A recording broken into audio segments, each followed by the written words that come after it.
My guest today says that there are two things that move us towards change. There is the pain of the past that pushes us, and then there is the desire for something new which pulls us forward. Healing and creativity need to work hand in hand. Join me today as I talk with Wangũi wa Kamonji about the intersection of playfulness, creativity, and Indigenous East African wisdom.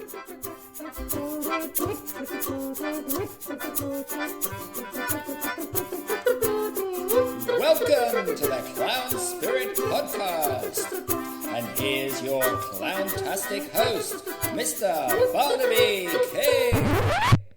Hello, I'm Barnaby, founder of Clown Spirit, where we take the power of clowning and we use it to bring lightness, joy, and connection to your life and the lives of everybody around you. And this is the Clown Spirit Podcast. Today, I'm going to bring you an interview with Wangũi wa Kamonji, a dancer, facilitator, retriever and bearer of Indigenous African lifeways based in East Africa. Wangũi is doing really unique work for the regeneration of life in Africa, rooted in Indigenous knowledges and practices. And as well as talking to us about this inspiring work, she also has some really amazing insights into the clown world, of connection, of playfulness, of fun, of the trickster energy, of standing back and learning how to laugh at our mistakes and our flaws. Speaking of transformation, I want to mention before we get into the interview that on April 10th to 13th, we have what is probably going to be the biggest gathering of online clowns anywhere that's ever happened. It's called Clownvergence, and we are hosting it here at the Clown Spirit platform, Clown Spirit Village, and I would love you to be there. We're not only going to be having some of the world's best artists and teachers of clown teaching workshops. One of the most exciting aspects that I think will really potentially be a game changer for many of you is the panel discussions, where you get to find out what people are doing with the power of clown. So, for example, we have a panel on clowning for social change, another one on building community through clown, clowns and theatre, healthcare clowning, innovation and tradition in clowning, and clowning as service. And those are just a few of the panel topics we have. Now, these panels, you get to sit in and listen to these practitioners talking about their work, but also you get to intervene and ask questions, interact with them. If you're relatively new to the world of clowning, or even if you've been in it for a while, you're going to find these sessions so inspiring, energizing, and transformative. I really think that some magic is coming together to bring us this conference. It has galvanized and inspired so many people. We've had an incredible number of proposals and applications and just so much interest. People are hungry to get together, to share their work, to get inspired, and to just spread this clown energy further and further. So please join us April 10th to 13th at Clownvergence. Registration for the conference is now open. The link is going to be in the show notes. There is a suggested donation on a sliding scale. Please just give what you're able to. And if that's $5, that's absolutely fine. If you can afford $100 or more, then that's an incredibly helpful contribution that allows us to keep this work going. With that said, let's shift gears and get into this fantastic interview with Wangũi wa Kamonji. I hope you enjoy it.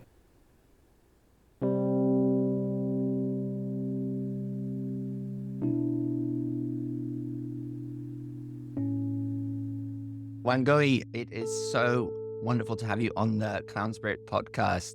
Thank you for being here. Thank you, Barnaby. Thank you for the invitation. Yeah, absolutely. Wangũi, for people who obviously are listening to this on the audio and they can't see the visual image, you have this amazing yellow background behind you that is just so bright. It's filling me with joy. Is yellow like a favorite color for you, or is just happens to be yellow? It doesn't just happen to be yellow. I would say I actually think of this as a golden wall. So this is my golden wall, my only painted wall in this house. It is like a invigorating color, an energizing color, a joyful color. I think it's like a power color, right? Gold just fills with like warmth, but also a sense of possibility for me. Mhm.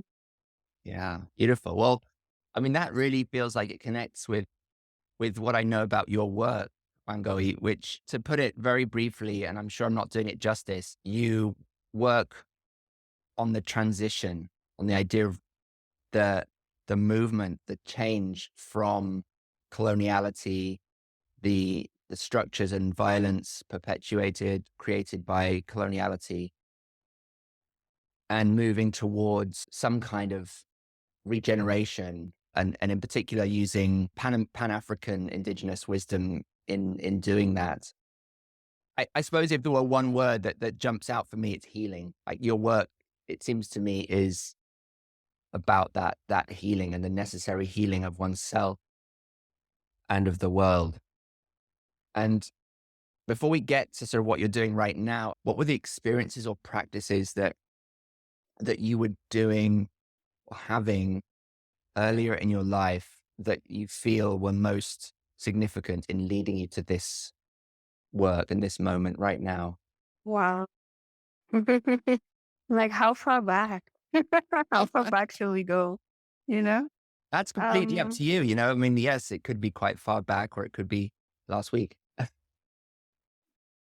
and maybe it actually really is that span, right? Because like when you think of coloniality, it's like the pervasive structures that have lasted from colonialism. So they are still with us right now, right? And then if I think how far back, well, okay, that's history. And going back into like, where would you say the beginning is of coloniality and colonialism? In my own particular life, like what the moments that feel like they turned me onto this path, or that perhaps maybe more so than turned me onto this path, maybe opened my eyes to the path that I was already walking without knowing necessarily that I was walking that path. I would say family histories, like just growing up and observing ruptures within the social fabric, whether that was like conflicts within families and the inadequacies or inabilities of what we had in terms of social technology to adequately meet those ruptures. So when you describe, my work as healing, I would say it's actually two things. I would say two keywords like healing and creating. So healing from the old and creating the new that is informed by the ancient. And for me, there was this sense that began to grow in me. There's like social ruptures. There was economic difficulties as well that were both present, visible in my own life, visible in my own family, but also very, very visible in the social like conditions, the country itself, the levels of, for example, poverty, or the levels of just economic disparities between people, and the ways that that begins to then inform how much value people have and the things that people then get access to simply because of a thing that, later on you realize, an invention called money. Noticing these places of like, something doesn't quite fit over here, like in the social, something that doesn't quite fit, in the economic, something that doesn't quite fit, in the political, something that doesn't quite fit.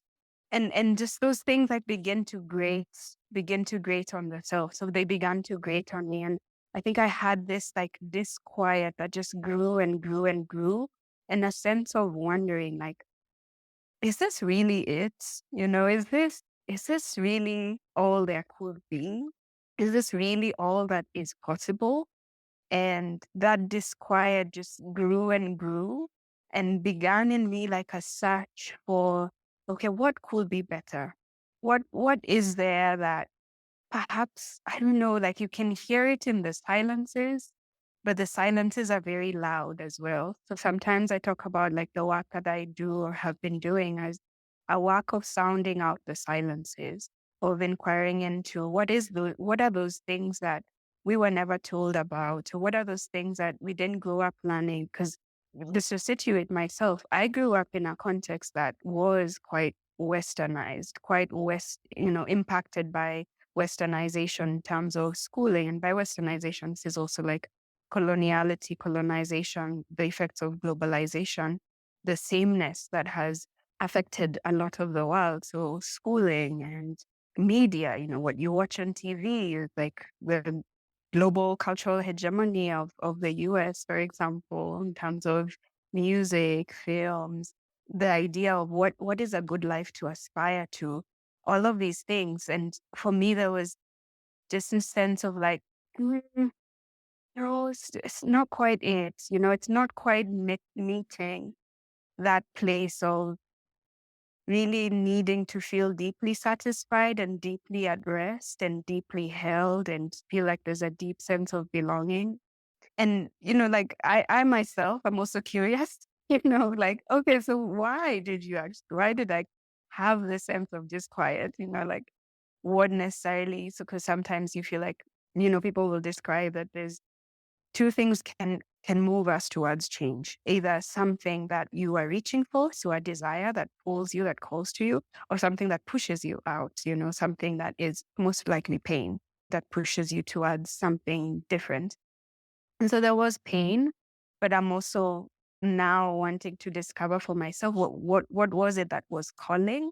And I think those were like the small tiny seed that perhaps had been planted without me really knowing that they had been planted. For example, like in the traditions of my father, like we name children after their grandparents. And then once the grandparents are named, then you start to name after the aunts and uncles. But so I'm the first daughter, so I'm named after my father's mother. And the stories that she passed away a year before I was born, and the stories I would hear about her would be like, yeah, she was constantly asking, when would you be born? When would you be born? And so in the beginning, you hear a story like that, and just like, okay, there was this woman who I never met who was asking after, when will I be born?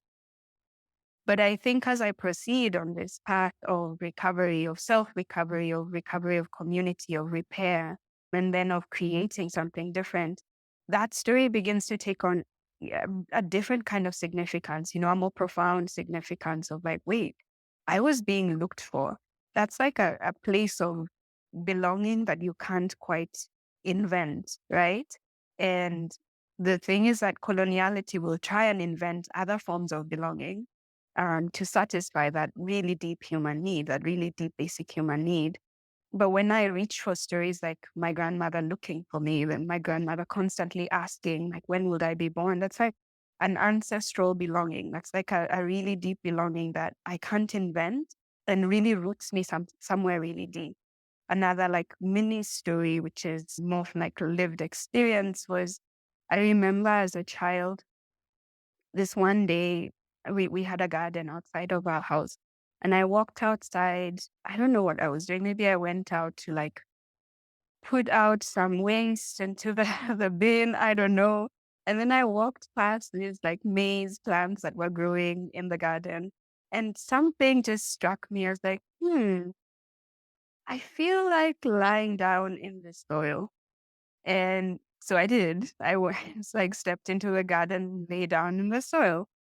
And then I was looking up at the maize plant and I was like, this maize plant, I wonder. And I just like reached up and like picked a small piece from the stem of the maize plant, put it in my mouth. It was like, oh, this is sweet. Think, interesting. Think maize plants must be related to sugarcane. And this is like, I'm a child like that. Maybe I'm 5 years old at that point or something, or 4 years old. It's true, maize plants are related to sugarcane. I did not know that from a book. I knew that from lived experience, right? And I knew that from that experience of like the garden calling to me and saying, lie down. There's something that being in contact with the ground, being in contact with the soil, there's something we want to offer you here. That's not a memory that I remembered until like in my 20s, right? And so as you get onto this path of recovery, of repair, of healing and then creating, you start to like go back and recollect yourself, re-find those jewels. And I think then that process has been, for me, offering me what was it that was calling me. So that, yes, there was a thing that was pushing me to like, open my eyes towards this path or get me on this path. But then there were also things that were calling to me or inviting me forward. Yeah, that's super interesting. It's interesting that the things that were pushing you were so much more evident to you, were the most obvious aspects, and the things that are pulling you are more subtle and have Yeah. to be an almost invisible, that then you have to go back and sort of tease them out. Yeah. Yeah. Pain is loud, hey?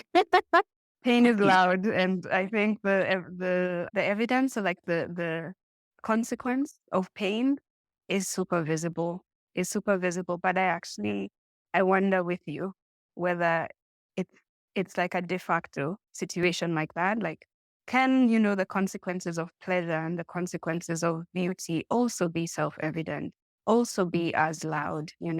Is it just that we're living in a moment where pain is actually quite loud?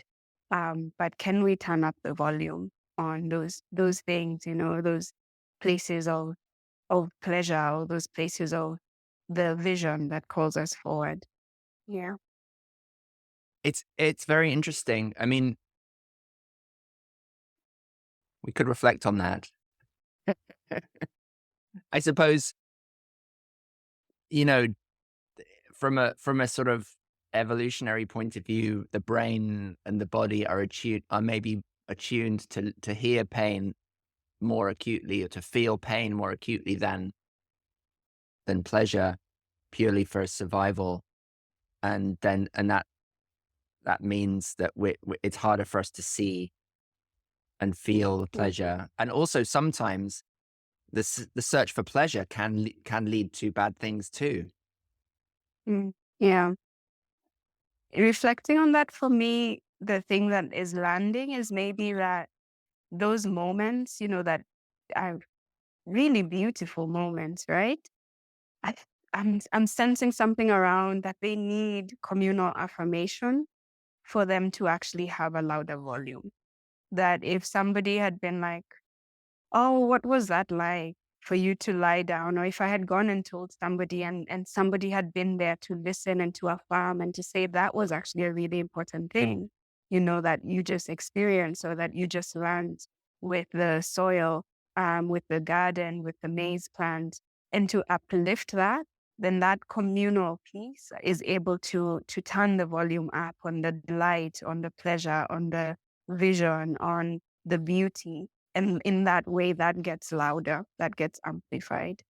I love that thought. That is very resonant for me. And I think for the people listening, the clown community, I'm often talking about the power of community and connection, and how as individuals in clowning, we can feel very like we don't have value. Mm. We don't hear or understand. We know we have this sort of impulse to do something in that clown way, which I can talk more about later. But also having that community of people validates it, right? It makes it, as you said, it kind of amplifies, it turns up the volume on the importance of that thing, and therefore helps you to invest and commit to it. Mm. So you're seeing that what I'm hearing is that at some point in your life, or maybe in a process, you started to get that validation or reinforcement from Mm. different sources. And I'm curious what those sources were. What was it you started to come into contact with that started to allow you to think, oh, I need to go back and recollect and reevaluate my experiences, and to value certain things more than I had before? I'm curious. Mm. That's such a beautiful question, actually. What was I coming in contact with? I was coming in contact with alternative learning spaces that already held that place of value for those kinds of experiences. And therefore they were able to amplify and call out and really even like very firmly and strongly speak value into moments that seemed, small or not or even if they didn't seem small, that moments that perhaps other parts of my life or other people in my life had dismissed. And therefore then I had learned to dismiss them. But these alternative learning spaces were like, no, that thing is valuable. That experience is real, spaces that actually hold this place of saying, I believe you. I believe you, you had that experience. And so they returned value. They returned beauty to experiences that perhaps had been diminished or dismissed before. And this, at some point I had counted, because then I got onto this path of alternative learning.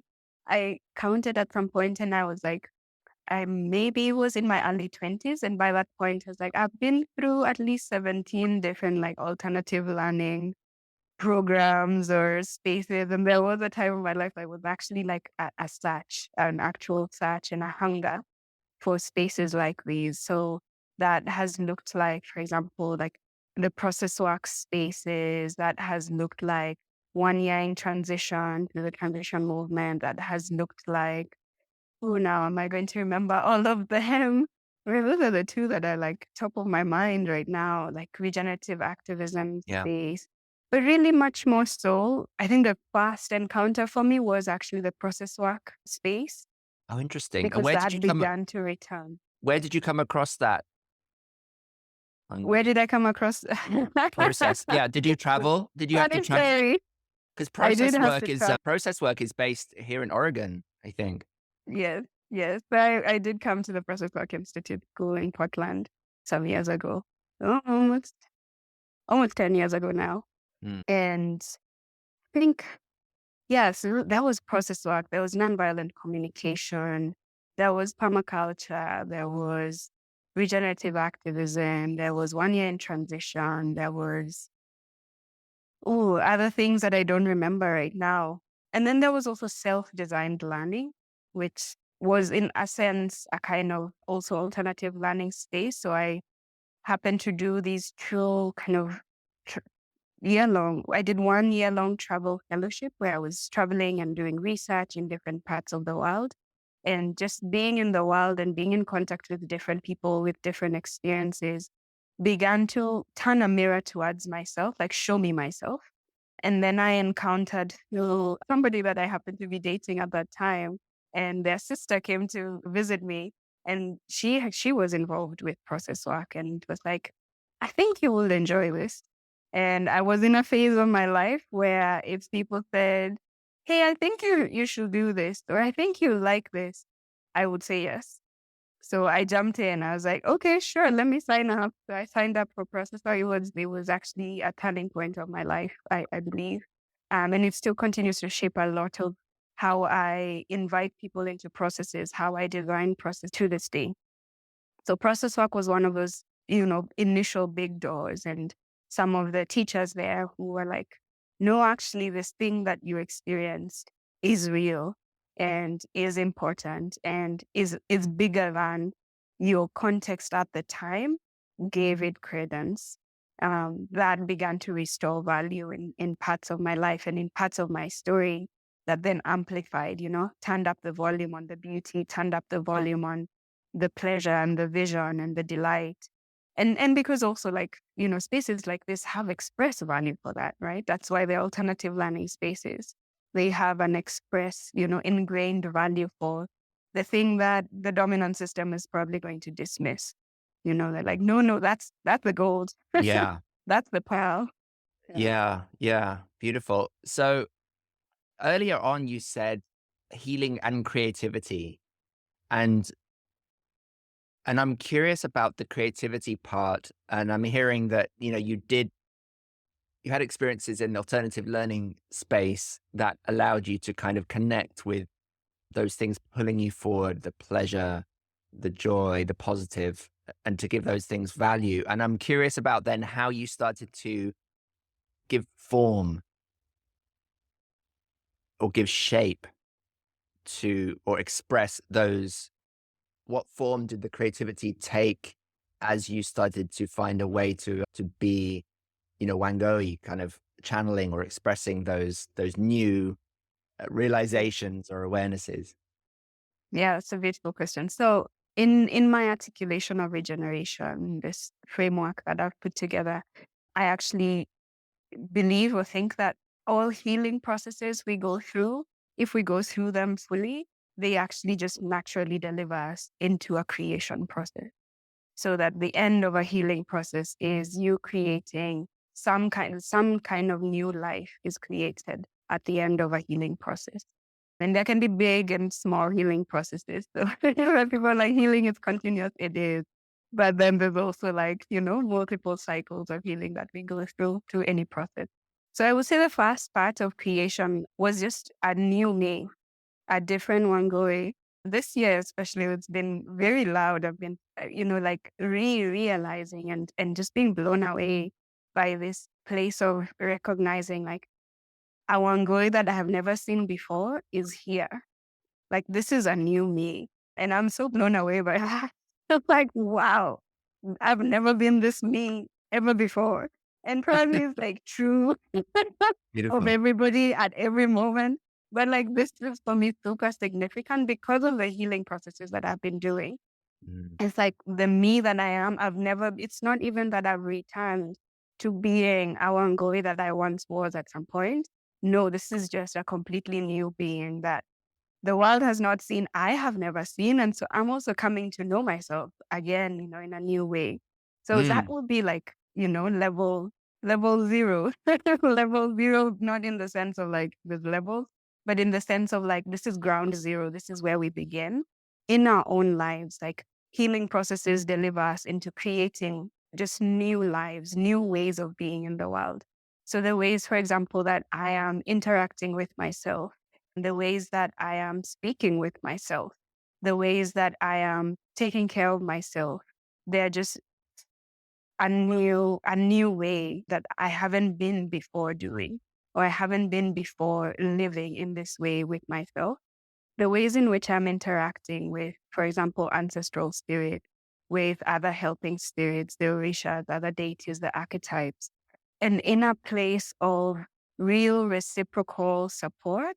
And with the earth, for example, like really reciprocal conversation, dialogue that I've never lived that before. So that's new. So it's shaped, it's changed my relationship, and it's brought creativity there. And like, okay, how do I do this new thing? Because I've never been this person before and I've never done this thing before. And I think creativity and creation really invites a humility. It invites us to like remember that we are human and there are limits and there are things that we don't know. And so bringing in that place of asking, okay, I've never done this before. How could we do it? And I think that opens up the door when you ask, okay, how could we do it? Or who is a prompt or like I guess it's a prompt, a request, a prayer that I've been making. Is like, who's available to help me with this? Whether it's a new project that I'm putting into the world. So this is like the other area, big area of creation and creativity for me is the ecovarsity, the space that I run called From the Roots, which is a space of learning and unlearning, community of practice, a place of research into Indigenous African knowledges and archiving, creating archives of experiments that we're engaging as we try and remember and as we try and live out regeneration. Is an interesting thing. Like regeneration or the pluriverse is, yes, it's a goal, but it's not a goal that's like out there or something that, one day we will get to. It's a goal that we live every day. It's a goal of like, okay, what's the regenerativity of this moment right now? What's the pluriverse that could be happening right now? And creating that in the moment through interactions with the self, interactions with others, interactions with the earth. And then like, amplifying that out into, okay, how does this shape our politics? How does this shape, my interactions on public transport with people, my interactions at a protest, when I go to a protest, so my interactions when I think about, what different ways of doing politics could be, or what different ways of doing economy could be. And so bringing creativity in all of those places. These are some of the places that like the Yeah. creation has naturally led me to offer these things. And then there's other places like writing and poetry and song and story and dance, Oh, wow. which You are do like everything. kind of, I love I this. try. I love this because you are, as you talk, Wangũi, you are almost anticipating the next question that I have in my head. So I'm having this weird experience where I'm you speak and I'm thinking of another question, and then you start answering that question before I've even said it. So you're like Amazing. you're ahead of me, or we're connected, Maybe I'm bending time. bending time. You're reading my mind. I'm not quite sure which, but it's magical. And so what I was about to, I wanted to get into this conversation around, well, what are the, because for me, creativity, once you're into that space, then it's affecting other people. And that's the channeling of your own internal learning into something that can influence and have impact in the world. And, you mentioned this self-change that's happening to you, which is such a beautiful example, because you're working on yourself and you're calling in help from others on this project, whatever it is, that maybe has to do with yourself and discovering who this new Wangũi is. And at the same time, that is kind of offering up, in my mind anyway, it's offering up a model for others to be inspired by. And it's a delicate dance, right? Because we don't want to become a teacher who's just telling other people what to do. We want to be, doing the work ourselves and embodying and being truly curious and truly, ignorant maybe, or allowing ourselves to not know and learn. And at the same time, we don't want to be completely self-absorbed. We want to be out there in the world and having an impact. And you mentioned this brought a lovely image into my mind when you mentioned, just the everyday interactions you have talking to people on public transport and how that can have an impact. And I'm wondering if you could kind of ground that for us a little bit. Like, can you think of an example or a story or a moment, or help us to sort of see it more clearly, the ways in which you feel that your self transformation gets connected and transmits out into the world through interactions? And it could be in your actual work interactions or just more, informal ones that you have. Yeah, I will try. It is difficult. I Yes. will try. Let's see. So in my actual work, because my work is teaching, right? So I was very like looking or in the search for alternative learning spaces, because also that is a place that really resonates for me. I love to share. I love to teach. I love to offer piles of knowledge. I love to, share from my own experience. And I say it's like bringing water to the people. If I can give people tools that mean that their life journey is easier than mine was, 100% let's go. I want to be there for that. I want to show up to that. And if I can offer people tools that will also mean that this world is more caring, more beautiful, is actually that place that we know it could potentially be, 100% I'm signed up to that mission as well.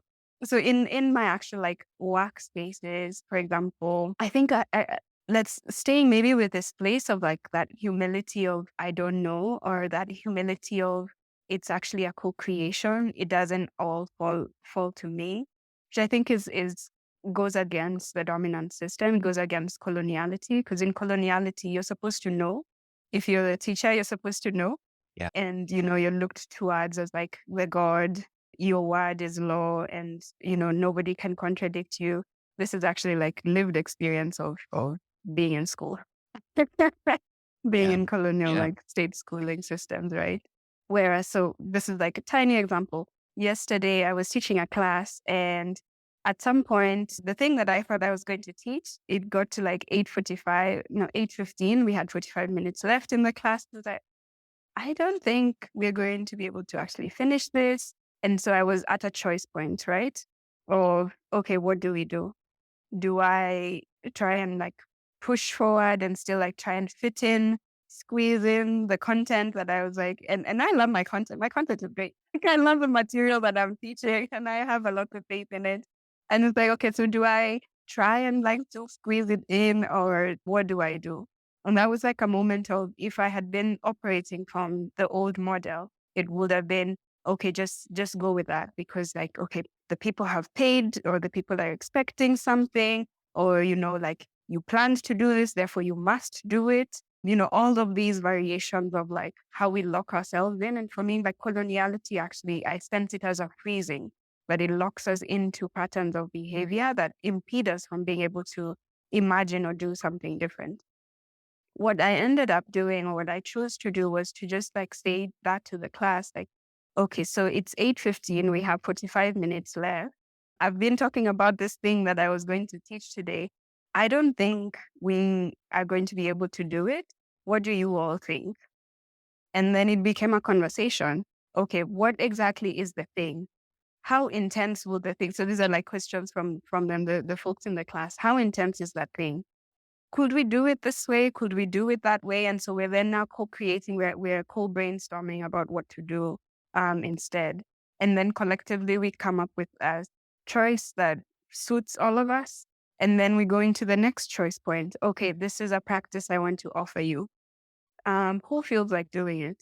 Okay, this one person is like, actually, can I leave class early? Okay, I want to not do the practice. I just want to observe. I want to do the practice. I don't want to observe. And like a few people, we want to do the practice. Great. So like actually bringing in more agency, bringing in more co-creation, bringing in more collaboration into a space where, okay, maybe you're the one who's supposed to be like, quote unquote, holding the space. But to realize like actually holding the space doesn't mean like you're the one who commands, or that you're the one who has to have the final answer. You're the one who has to, do the thing because you said you would do the thing. No, it just means you can offer a good question. Yeah, that's a beautiful example. I love it. Of collaborative teaching, deliberately rebalancing the scales that traditionally exist, the traditional hierarchy. Yeah. Where would you say the indigenous knowledge and practice come in your work? The more localized specificity of your culture and the African indigenous practice and knowledge. Where does that become visible? Mm. I would say it actually is visible in the example that I just shared. So there's two things. There's like principle and there's practice. When I think of Indigenous African knowledges and practices, I think about all Indigenous knowledges, to me, share a common root, share a common principle, and then those common principles flourish in different cultural practices and forms. And so when you come to the forms, you can see different forms. But when you like actually go down to the root and ask, but why this form, or what is this form trying to do when this form is existing in the world? I think there's a common base of principles.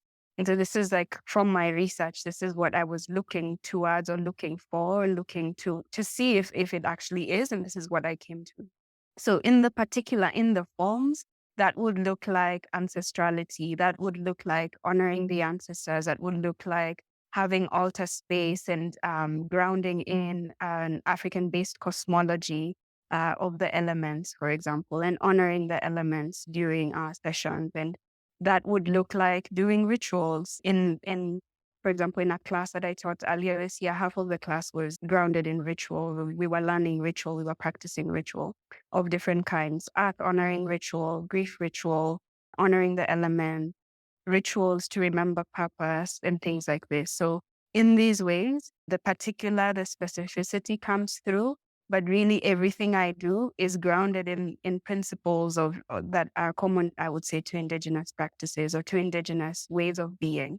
So this is like much more deeply, I ground myself in Indigenous ways of being, knowing, and doing.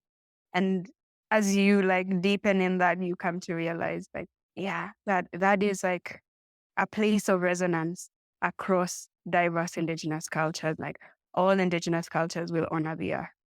They will do it maybe, there's ones with water, those ones with fire, these ones with tobacco, these ones with honey. But the core is the same. We are honoring the earth, for example.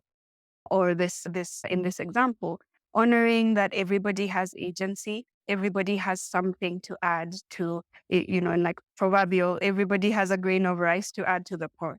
That will be like a proverbial, something that grounds it more in an Indigenous African context. But the principle is the same. We value everybody's voice and we allow a space where everybody's voice can be heard. And so when you name that also as like being present in other kind of forms of radical learning spaces, I would say is because a lot of us across the world are actually looking to re-indigenize ourselves, right?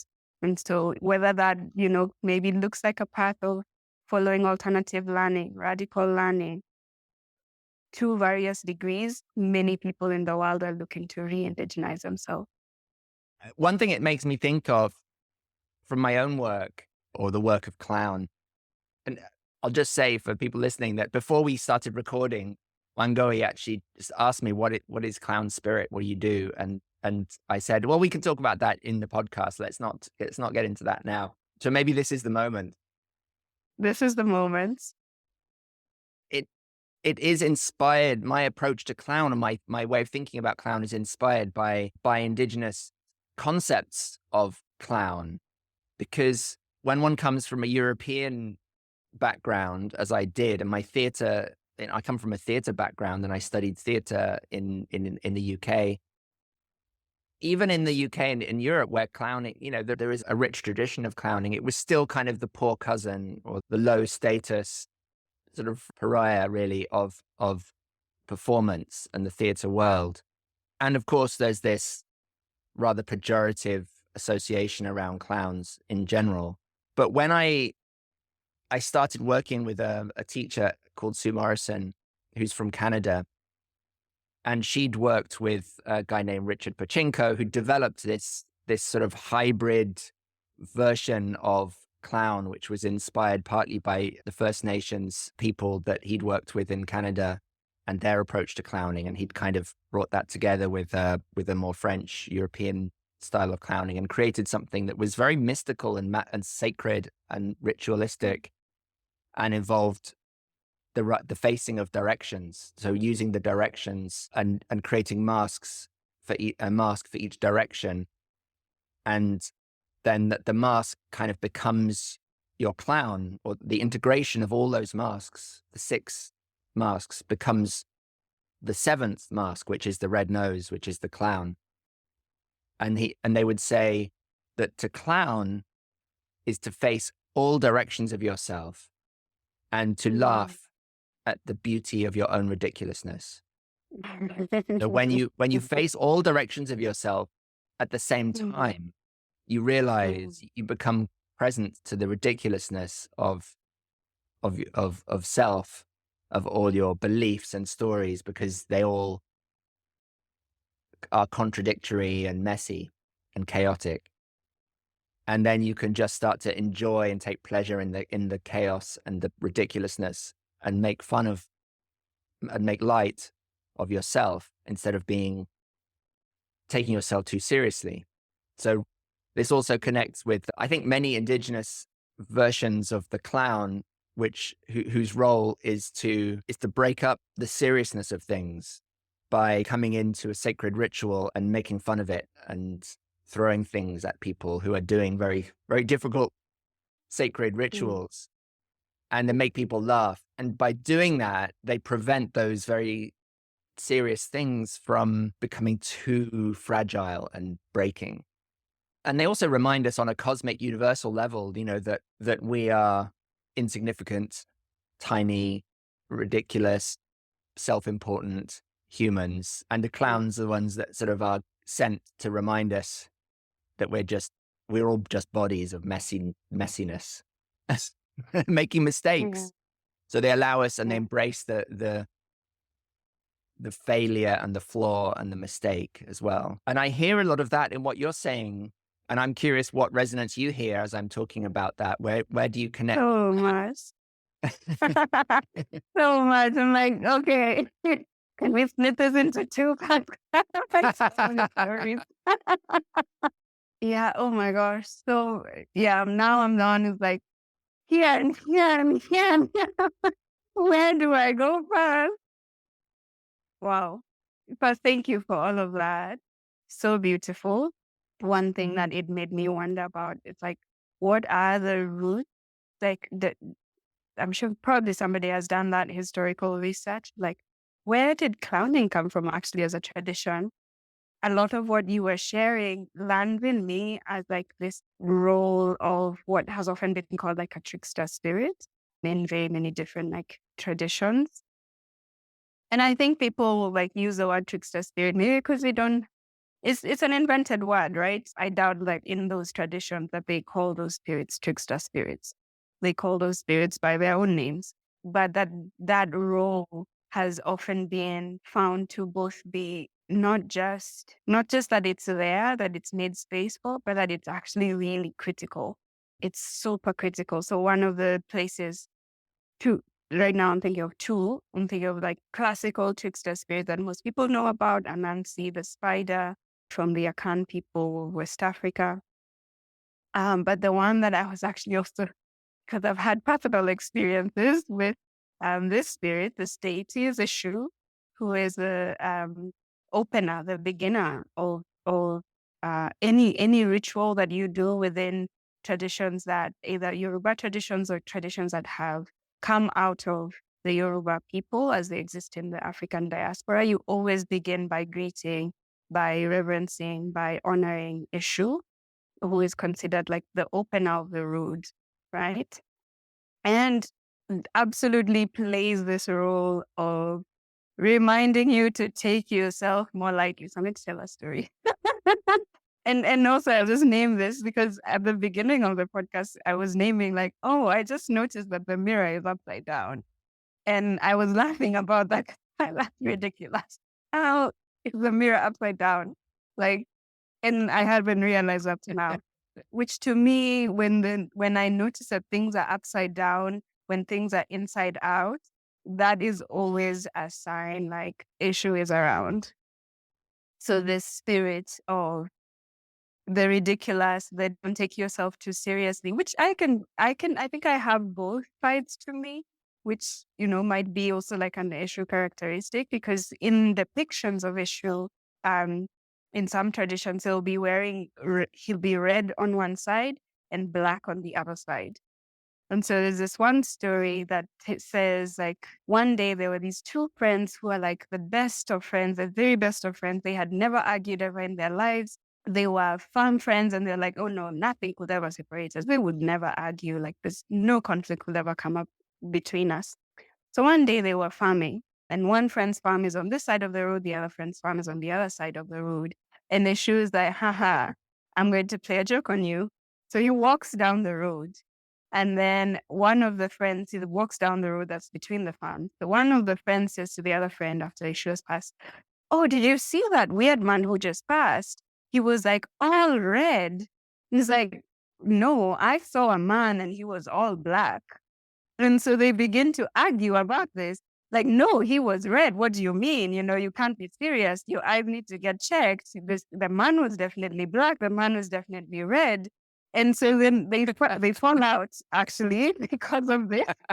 And then because the Shu will not leave you, upended forever, like he walked back down the road, but now, of course, his sides are changed. And so then they recognize, oh, okay, so both were happening, both are true. And in my own life, like I'm remembering this one moment of deep frustration. I was like trying to call a taxi at a bus stop that I had just arrived at. This was in Sao Paulo. I was like, okay, I'm going to get home early and I'm going to shower and rest and have time to do some work and whatnot. It'll be awesome. I get there and I'm trying to call a taxi and the taxis are going somewhere different. Like I think I called 7 different taxis, one after another. I'm like using a ride hailing app. One of them arrived and then started the trip and was like driving off. Like, who did you pick up? Because I'm definitely not in the car. I'm like constantly canceling. my frustration is mounting. I've been here waiting for an hour, and I'm just like, what on earth is going on? And then I hear Eshu being like, find something funny in it. I'm like, there's nothing funny in there. Like, find something funny in it. I was like, okay, fine. I guess I can laugh about the guy who like came and picked somebody else up and went. And so I laughed, and that broke the frustration and allowed me to actually see what other options there could be for what else I could do, how else I could get home. But there was that moment of like, I'm getting so embroiled, the chaos is feeling like too much. My frustration is mounting and mounting and mounting. And then just this spirit that says, find something funny in it. And that finding something funny in it is what could open or break that gridlock, really, that I was in a gridlock of, I'm only seeing this one option.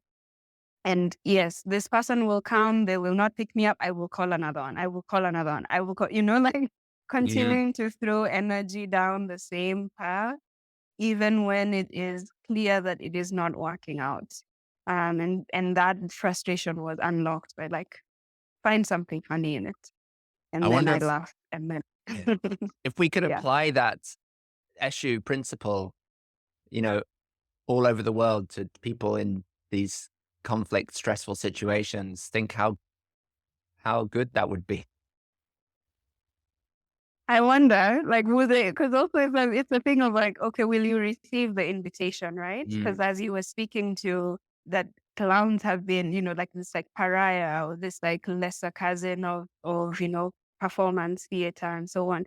Because there is something of like, will you accept the invitation when the invitation comes? Yeah. Will you accept that invitation to laugh at yourself, to find the ridiculous in this? And will you trust that that is a path that could take you potentially through a longer route, but it will eventually get you to the thing that you're actually trying to get to, but that you're not managing to do it through the path that you've chosen all on your own. I do want to also share another story. Yeah, please. Another place of resonance, which is also related to deities. So yeah, and I think I love that, you're speaking as like clown spirits, right? So you're bringing in the sacred as well. Because I think it's really, laughter is sacred, inviting in joy, inviting in, that irreverence, a holy kind of irreverence is actually really sacred work. I went to this, it was, what can I call it? A ceremony, I guess, a feast for the twins who are honored in different religious traditions, also in Brazil, Afro-Brazilian traditions. And I got I got there late. I got there late and I found that, the people who are embodying these spirits and it's twin spirits and their children. And so these adults were dressed like children and they were just acting out. They were like playing, they were being ridiculous, they were like, throwing sweets at people, they were popping balloons, they were running after balloons to pop them. It sounds like a clown workshop. I got that. This is chaotic and I love it. But also to be like, wow, look at all these adults. And that these are the deities. These are the deities and they are embodying the deities. And to again that place of, will you say yes? Will you allow your regular self to be a little bit stretched, expanded, like elasticized, shaken up to go there, to be willing to take that on, and also the surrounding, right? That the other people who are there for the ceremony, like, wow, look at us just like really being here for this, like really receiving again that place of community and how community can amplify, or that we need community to amplify beauty, to amplify delight, to amplify joy. So to also amplify this place of the irreverent holy, the holy irreverent, that we were all there for that. There was so many sweets. Oh my gosh. I was like, I've never seen this many plates in my life.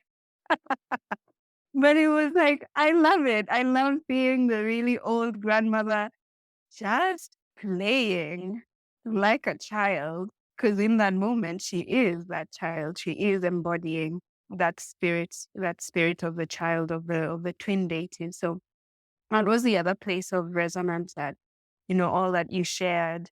Yeah. Yeah. Yeah, like Beautiful. touched in me. It's interesting how age, we start off as children who are playing and free, and then we become adults who are serious. Then there is this tendency I see for older people to become like children again. It's almost as though they're the clown, they're embodying the clown or the trickster energy as they get older and wiser. They learn to, take themselves less seriously, to shed some of that seriousness. And in so doing, they kind of become like children. Mm. But there's also an interesting difference, because the clown is the child. Mm. It's like the childish spirit, but children aren't clowns yet, Mm. because they don't Yes, know yeah. they don't know pain and suffering yet. And it's, for me, the clown is the one who's been through pain and suffering, and then is able to find lightness and joy and Mm. play on the other side of the dark. So it's like the image that I often use is the storm. The storm has passed. We've had the big violent thunderstorm, Mm. and it passes through. And then on the other side of that, there is this renewal, freshness, and clarity and simplicity of things. Mm. And so maybe to bring it back to a deeper connection to what you've been talking about, it is about change. Clowns, I think, represent our ability to survive trauma and difficulty, and to reinvent ourselves and survive and somehow transform on the other side of the suffering or the difficulty. Yeah. Yeah. To be able trauma, suffering, pain, all of that is very heavy, right? And the ways that we can learn to shape ourselves, and or like our bodies become shaped, both our individual personal bodies as well as our collective social bodies, they get heavy. They get heavy as they have absorbed like pain, suffering, trauma. And the image I'm having is just like that lightness that can come after going through all of those different kinds of transformations. That lightness that can come of like the world is no longer weighing so heavy on you. I'm also having these like images of in different like these are European folk tales, which I'm having in my mind, and also like the archetype of the fool in the tarot deck, also resonating with that as like a kind of clown with their hearts just like open to the world, their hearts like of going into the world and being very open, but perhaps towards the end of the journey of the fool. Or this one story, which I had in Germany, Hans im Glück, which is a Hans in luck. And this like boy who goes off into the wild and walks for years and years and years. And finally is like, no, I miss my mom. I want to go back home. And so his employer gives him this big chunk of gold. And he's like, okay, bye. So he sets off on the journey back home. And along the way, he's like, "But this piece of gold, it's so heavy. I don't know if I want to keep carrying it." Then he meets like somebody who's riding a horse. And he's like, oh, I'll trade you this big chunk of gold for the horse, because the horse will get me home to my mom faster. He gets on the horse and gives the gold to the other person, gets on the horse and starts to ride the horse. The horse, I don't know, gets scared by something and dashes off, gallops, throws him off. I'm telling you the whole story. Throws him off. And then it's like, this horse is uncontrollable. And he comes across somebody with an old cow that he was going to sell in the market. He's like, let me trade you this horse for the cow. And he goes that way, like trading a bigger thing for a smaller thing, for a smaller thing, for a smaller thing. So he goes from the cow, he trades the cow for a pig, he trades the pig for a goose, he trades the goose for, this is actually the place that is like, actually wasn't a smaller thing, it actually turned out to be a heavier thing, towards almost towards almost the end of the journey, he trades the goose for a milling stone. And he's like, oh, okay, this milling stone will enable me to do some work. And that way I'll be able to like, make some money or make a living once I get back home. But he's carrying it and it's super heavy. He's like, oh, it's almost like taking him back to the beginning where he had this heavy, chunk of gold that he was carrying. He Yeah. pauses by a well to rest and drink some water and, lays a millstone across the well, around the well. And as he's leaning on it, suddenly it slits and falls into the well. And then he's like, hooray, I'm liberated from this super heavy millstone. And the story ends like, oh, he runs off happy with his heart light to go back home to his mom. And it's like that story is like, okay, we begin very heavy and we go getting lighter, lighter. At some point, maybe we might, trick ourselves and we might end up collecting a bit more heaviness along the way. But then thankfully, there's other intervening forces, rest, the water in the well, that actually reminds us, no, what we want is our heart to be light and to return home. Yeah. And that brings us beautifully back to your work, I think, which seems to me is in part anyway, it's helping people shed that millstone so they can return home. Yeah. Yeah. Yeah. Shed the millstone and also shed all of the other variations or versions of things that we think are lighter, but are actually not quite light yet. Like that we could get better. Like we could actually have maximum lightness, not in the sense of like denying the reality of the world, but maximum lightness in the sense of like a never-ending sense of belonging, a never-ending sense of like internal safety, communal safety, a never-ending sense of our dignity as beings, our value as beings, and our heldness. That place where our hearts are untroubled, like hands at the end, our hearts are light, our hearts are untroubled because they know that there's always somewhere where they can land. So no matter what is happening, there is somewhere for our hearts to land. And that somewhere is often community. And so the work of both repairing our hearts, but repairing the heart of community, and community not just as human beings, but community as that communion of humans and the earth, all our earth relations, and the spirits who support us, our ancestors and more. Yeah. And you were called, you were looked for, you were waited for by your grandmother. And Yes. and so right from the beginning, you had a place, Yes. you had a home, Yes. your heart to come to from the moment you were born. Absolutely. Absolutely. It's been, I don't want to say journey because I want to say like it's actually been a struggle. It's like a hard-won struggle for me to actually return to that place of really deeply, my heart being really deeply settled into, I was looked for, I was sought for, I had a place that, there was belonging, because so much has said to me and has probably said to so many people that there isn't belonging. And so I'm hoping, like with my work, I'm creating those spaces of memory, of reminding us that there was always belonging. There was always belonging to this earth. There was always belonging to the ancestors. There was always belonging to our bodies also. Yeah, beautiful. Instead of the other way around, right? Where things belong to us, which is the dominant way of thinking, particularly in the West, that things belong to us. We can reverse that, which is a clown move, right? Reversing things. We belong to it. We belong. Mm. Yeah, yeah, we belong. And we are always looking for that, even when we don't know that we're looking for it. Yeah, it's beautiful. So who is the grandmother, right? Who is, or what is your grandmother who's calling you into belonging, into your place, into the place where you belong? Mm. I Yeah, love that. yeah, I love that question. yeah. And if I may also, in my traditions, the earth is grandmother. From many people often speaking of the earth as mother, but in my traditions, earth is grandmother.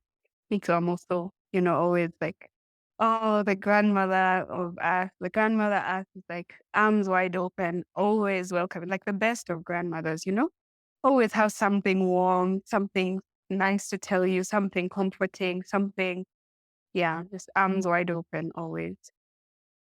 Well, I think that's a beautiful image for us to end on, the arms wide open of the grandmother, of the ancestor. Wangũi, thank you so much for sharing all of your beautiful heart work and life with us. There's as so Thank much more we you. could talk about, but it's been very rich and beautiful. Thank you so much. I loved learning more about clown and clown spirit. Thank you so, so much. Well, there you have it. Hope you enjoyed that fascinating, insightful interview with Wangũi wa Kamonji. I love that question. Who or what is your grandmother? Who is pulling you forward into your belonging, into your sense of place, your higher purpose, if you like? I think I'm increasingly realizing that one of those elements for me is you, all of you who are listening to this podcast right now. You, my community, are pulling me forward every day with your positivity, your encouragement. You inspire me to keep going, and you are the reason that I do this. So thank you so much for listening, for interacting, for giving your feedback, your appreciations and encouragement, for sharing this with your friends, your family, your communities. It feels like we need this more and more. This kind of curious, playful, honest, truthful, connected energy that the clown brings. And as I do these interviews with people from different fields and walks of life, different thought practitioners, thought leaders, I realize how much clowning is really woven into so many Indigenous practices and social activism, humanitarian work that is trying to undo the harms of colonization and imagine new ways of living. Clowning is everywhere. And that, I think, is the reason that I'm doing these podcasts. So I hope you're finding it helpful for yourself and discovering where clowning could sit with you. And again, who is that grandmother for you that's pulling you forward? Thanks for listening.